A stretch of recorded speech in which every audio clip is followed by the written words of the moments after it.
नमस्कार. ठरलं तर मग ह्या मालिकेमध्ये आज आपण पाहत आहोत इथे अर्जुनला डिस्चार्ज मिळालेला असतो त्याला घरी जाण्यासाठी. पण इथे अर्जुन आता चैतन्याला म्हणू लागतो की आपण दोघंजणं पहिले एक काम करूया, महिपतला जाऊन भेटूया, त्याने काही माहिती दिली तर उघडली आपण त्याला विचारूया. तर इथे घरातले सगळेजण त्याला नकार देत असतात की तुला इतकं लागलं आहे, तुला आरामाची सक्त गरज आहे, 8 दिवस तरी तुझी जखम भरायला लागेल. म्हणून सायली पण रागवलेली असते, तुम्ही जायचं नाही.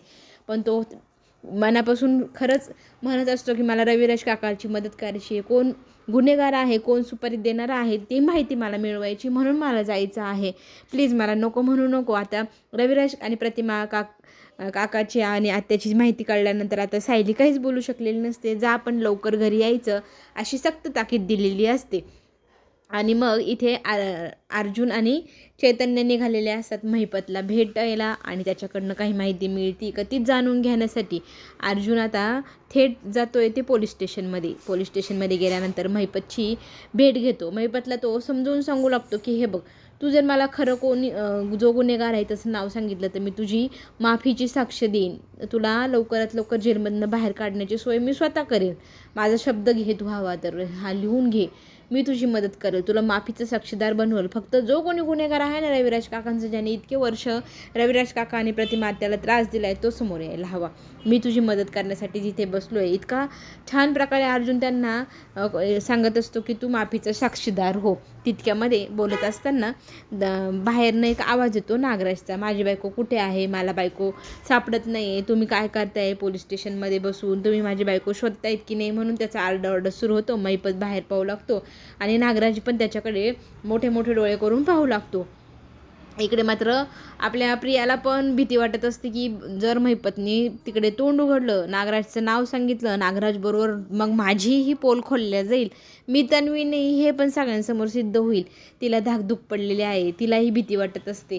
आपण जर कोणासमोर खरं बोललं महिपतनी तर सगळंच आपलं नुकसान होईल. इथे ती नाटकं करत असते घरामध्ये पोहे बनवण्यासाठी ती किचनमध्ये जाते आणि किचनमध्ये मग सुमन म्हणते तुम्ही आणि पोहे बनवणार, तर ती म्हणते का नाही बनवू शकत, मी या घरातली सून आहे, आज मी सगळ्यांसाठी नाश्ता बनवणार. असं म्हणत बाई आता नाश्ता बनवायला सुरुवात करते. नाश्ता बनवायला ती पोहे भिजवते, कांदा कापायला घेते. कांद्याचा हात खरकटा, मग तो तसाच तिने आजीला दूध हवं आहे, बहुतेक आजीचं मन जिंकायला हवं म्हणून त्या पातेल्याला लावलं आणि ते दूध गरम केलं. इकडे महिपतकडे मोठी मोठी डोळे करून नागराज पाहत असतो. रागाने तो आतमध्ये घुसतो महिपत जिथे बसलेला असतो तिथे आणि तिथे विचारू लागतो, सांग माझी बायको कुठे आहे, माझी बायको तूच कुठेतरी डांबून ठेवली आहे, किडनॅप केली आहे, मला सत्य जाणून हवं आहे. माझी बायको घरी आलेली नाही, 2 दिवसापासून मी बेचैन झालो आहे, कसं शोधू तिला मी, मला तुझ्यावरती डाऊट आहे, तूच माझ्या बायकोला किडनॅप केलेलं असावं. आणि महिपत मोठी मोठी डोळे करत पाहत अर्जुनला म्हणू लागतो की तुला जो मूळ सूत्रधार आहे मला सुपारी देणारा त्याचं नाव जाणून घ्यायचं आहे ना, त्याचं नाव सांगू. इथे महिपत नाव सांगणार म्हणून अगदी घाम फुटला नागराज लगेच आरडाओरडा सुरू करतो, माझी बायको मला भेटली नाही आणि तुझ्या पापांची शिक्षा म्हणूनच तुझी जी मुलगी आहे साक्षी, तिचा पोलीस स्टेशनमध्येच खून झाला, ती मेली, तुझ्या पापांची शिक्षा तिला मिळाली. तुला काय वाटतं तुझी मुलगी सुखरूप आहे का. नकळतपणे तो त्याला धमकी देऊ लागतो, जर तू सत्य सांगितलं तर साक्षी जिथे आहे तिथे तिच्यावर माझी नजर आहे आणि तिचा जो काही कमी जास्त जर काही होईल तर ते माझ्यामुळेच होईल. तू माझं नाव सांगू नको, म्हणजे तुझी मुलगी ते सुखरूप राहील. आता महिपतला कळलेलं आहे, जर मी काय बोललो तर याने मला धमकीच दिलेली आहे, व्हिडिओ पण दाखवलेला आहे, त्यामुळे आपली मुलगी त्याच्या ताब्यात, त्याच्या नजरेखाली आहे आणि आपण इकडे तोंड उघडलं तर तो बाहेर जाऊन लगेचच माझ्या साक्षीला काही करू शकतो. मग इथे महिपत तोंड बंदच ठेवतो, तो आता कुणाला काही सत्य सांगत नाही. इथे प्रियाने दूध गरम करायला घेतलेलं असतं, खरकट हा दुधाच्या पातेल्याला लावलेलं असतं आजीसाठी. मग गरमागरम दूध आजीला इम्प्रेस करण्यासाठी घेऊन जाते आणि तिच्या त्या खरकट्या हातामुळे दूध नासले गेलेलं असतं. इथे आजीला ते दूध देते, आजी ते दूध पाहते आणि म्हणते बापरे हे दूध प्यायचं.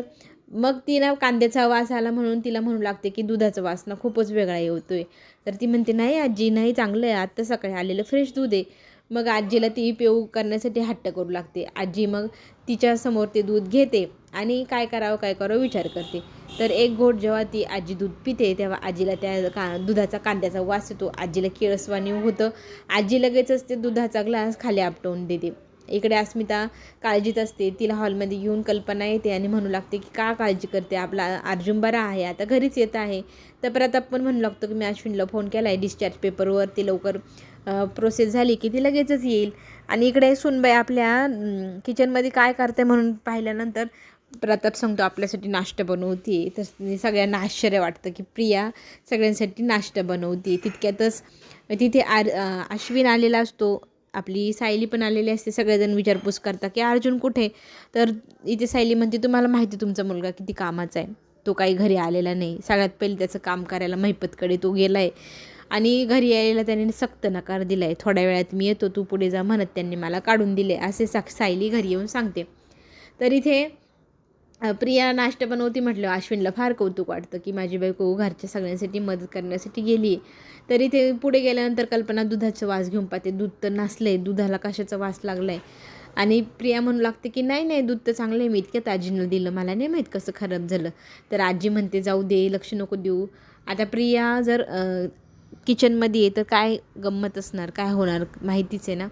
मग सगळेजण हसू लागतात गालातले गालात. पण अश्विन म्हणतो तुझ्यामध्ये झालेला हा बदल पाहून मला खूप छान वाटतं, तू घरच्या सगळ्यांची काळजी घेते, इथे घरावर संकट आले तू सगळ्यांची मदत करण्याचा प्रयत्न करते आणि आपली बायको काम करते म्हटल्यावर अश्विन ते इम्प्रेसच झालेला असतो प्रियाच्या ह्या वागण्यामुळे. तिचं वागणं बदलतं, ह्या गोष्टींनी त्याला छान वाटत असतं. इथे चैतन्य फोन करून अर्जुनला आता बाहेर ये, आता खूप झालं तुझं, खूप वेळ होत चालला आहे, सायलीने सांगितलेलं आहे लवकर घरी यायचं. मग तो म्हणतो की नाही अजून थोडा वेळ थांबूया, महिपतने काहीच माहिती दिलेली नाही. तरी ते चैतन्य म्हणू लागतो की मला सायली वहिनीने सक्त ताकीद दिलेली आहे की थोड्या वेळात तुम्हाला घेऊन घरी जायचं. जर तू आला नाही तर तिने माझ्या भरोशावर तुला पाठवले, ती मलाही रागवेल, मला तर तिचा राग परवडणार नाही. तुला परवडत असेल तर तू तिचा ओरडा खाऊ शकतोस. तर इथे चैतन्य चिडलेला असतो, आत्ताच्या आत्ता बाहेर आहे, आपण घरी जाऊया. तर अर्जुन म्हणतो ठीक आहे, तुमच्या दोघांचाही राग मला परवडणार नाही, येतो, आपण घरी जाऊया.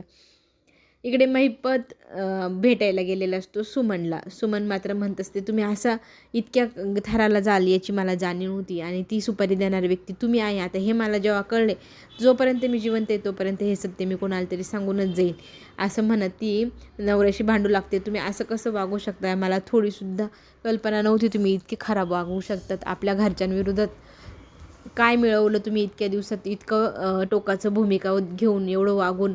आणि ती आता धमकी देते की मी सगळ्यांना ओरडून ओरडून सांगेल की आपल्या घरावर जे संकट आणणारा गुन्हेगार होता तो तुम्ही होतात. तर इथे तिचं तोंड दाबून नागराज म्हणू लागतो की चूप बस, कोणाला काही म्हणायचं नाही. प्रिया इथे भेटायला जाते नागराजला आणि सांगू लागते महिपतने जर तोंड उघडलं तर आपल्या हाताशी मूळ जी चावी आहे आपली ती आहे, ती म्हणजे साक्षी कोणत्या ठिकाणी आहे ते आपल्याला माहिती आहे. महिपतला आपण असंच घाबरून ठेवायचं, त्याला सत्य बोलण्याची हिंमतच होणार नाही आणि तो सत्य बोलणारच नाही मग कोणाजवळ. महिपतला आता इथे धाक दिलेला आहे की तू जर खरं नाव सांगितलं माझं तर तुझ्या मुलीचा जीव आम्ही घेऊ. त्याच्यामुळे महिपतने गुळणी धरलेली आहे. चला तर मग पुढे जे काय होईल ते पाहायला आपल्या सगळ्यांनाच आवडणार. तुम्ही चॅनलला नक्की लाईक करा, मला तुमचे सगळ्यांचं प्रेम पोचवा, मला कळेल की तुम्ही माझी सिरियल आवडती की नाही तुम्हाला. चला तर मग पुन्हा भेटू, धन्यवाद.